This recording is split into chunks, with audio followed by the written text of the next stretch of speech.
안녕하세요. 자담세무에게 세금연구소 송대권 세무사입니다.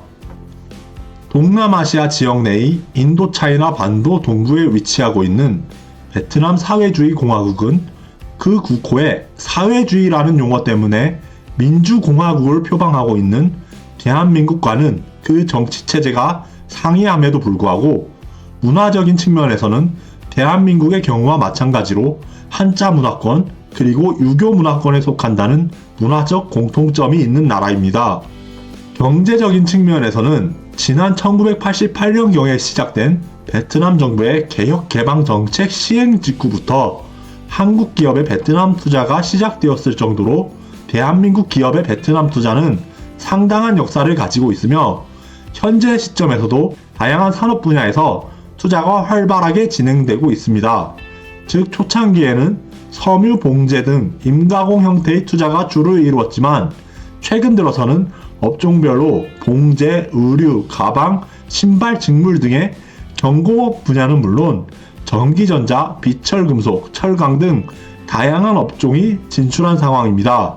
그리고 1990년대 이후부터는 대한민국 기업의 베트남에 대한 본격적인 직접 투자가 시작되어 올해 2024년 들어 2024년 11월 현재 시점 통계 수치로는 총 84건, 총액 7억 6,800만 달러에 달하는 투자가 이루어졌다고 합니다. 이번 시간에는 이 대한민국 기업의 베트남 투자와 관련해 있는 바로 어제 11월 27일 오후에 이루어진 자담세무에게 세금연구소의 실제 상담 사례를 하나 소개하려 합니다. 이 상담 사례는 대한민국 국적을 가진 분이 베트남에 거주하면서 베트남에 소재한 대한민국 모 기업 반도체 전공정 장비 보수 유지 용역을 제공하고 있는 사업자의 사업소득 관련 소득세 과세 문제입니다. 상담자분은 현재 베트남에 소재한 대한민국 모 기업의 반도체 제조장 내부에 설치되어 있는 반도체 전공정 장비와 관련한 보수 유지 용역을 제공하고 있는 사업자입니다.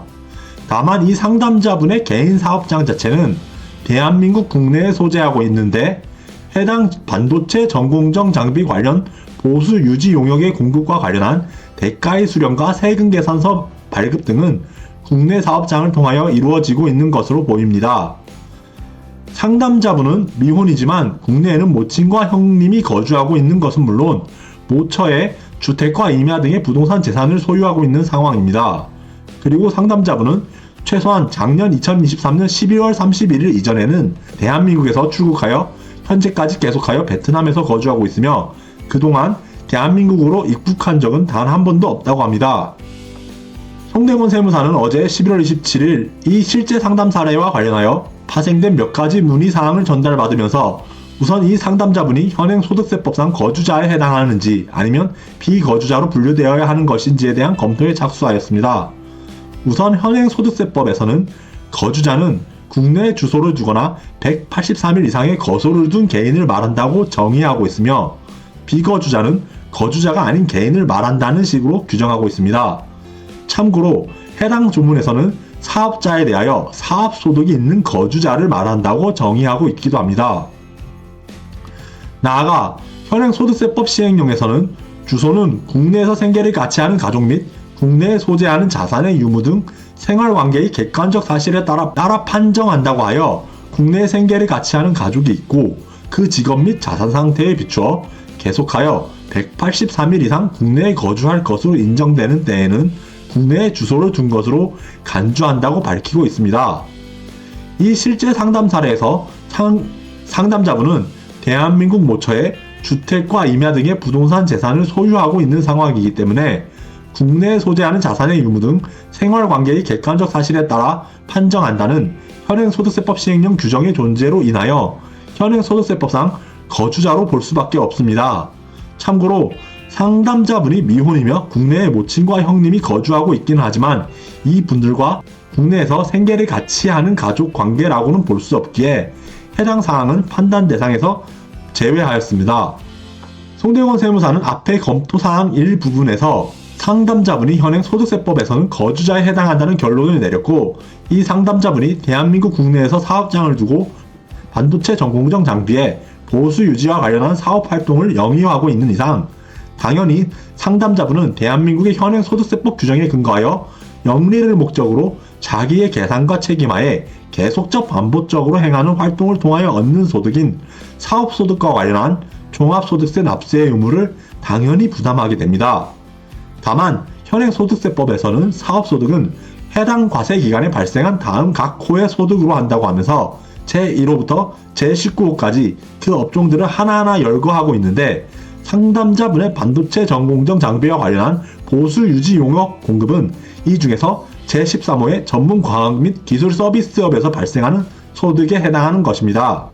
베트남 사회주의 공화국은 지난 2010년 초에 브릭스에 이어 21세기 두 번째 10년을 이끌 신흥 국가 중 하나인 마빈스의 구성 국가 중 하나로 선정되었다고 합니다. 즉 베트남은 공업 생산의 원료가 되는 각종 원자재가 풍부하게 존재하는 것은 물론 현재 1억 명에 육박하는 상당한 인구 규모에 더하여 이른바 근면을 중시하는 사회 기품과 여성의 노동 참여율까지 높은 국가이기 때문에 미래의 발전 가능성은 말 그대로 무궁무진하다고 평가할 수 있습니다. 이처럼 베트남은 경제 부문에서 대단한 잠재력을 보유하고 있는 국가이기 때문에 지금까지 활발하였던 대한민국 기업의 투자는 앞으로도 지속적으로 확대될 것으로 당연스럽게 예상됩니다. 여담입니다만 송대권 세무사는 제주도에서 고등학교 1학년에 재학 중이던 지난 2000년 무렵에 킬링 인 더 네임 등의 여러 명곡들이 수록된 저명한 미국의 하드코어 랩메탈 밴드인 RATM의 정규 1집 앨범을 꽤나 들었던 적이 있습니다.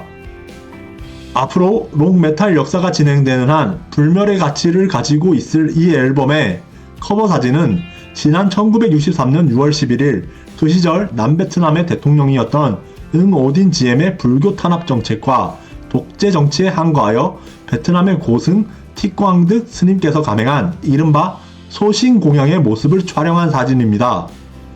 송대권 세무사는 오랜만에 이 사진을 다시금 찾아보면서 베트남 또한 대한민국의 3.1운동으로 건립된 대한민국 임시정부의 법통과 불의에 항거한 4.19 민주 이념과 같은 차원의 깨어있는 시민들의 위대한 저항 정신을 가진 국가이기에 식민지배와 독재에 항거해온 위대한 역사적 체험을 공유하고 있는 대한민국과 베트남 사회주의 공화국 두 나라의 우호 관계 또한 변치 않을 것이라는 낙관적인 기대를 해보았습니다.